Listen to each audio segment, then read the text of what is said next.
Hey my dear beautiful friend, welcome back to my channel again. This tutorial you will learn use two apps at the same time on your Samsung phone in the split screen guide. So let's get started. First of all, grab your phone, open the first app if you want to use. For example, I am use phone dialer, so open it.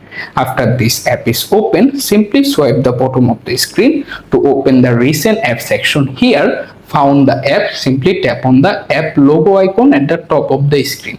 In the pop-up menu, find the open in split screen view or similar name, tap on it. Right now your first app is the half of the screen is open.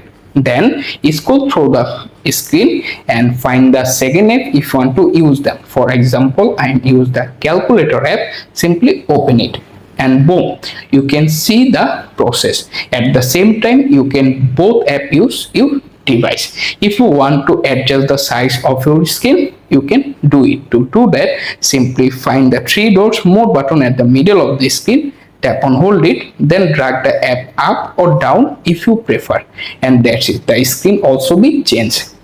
If you decide to close the app your phone, simply swipe to the bottom, then hit close all, and you have successfully done. Thanks for watching. Like this video, also share this video with your friends.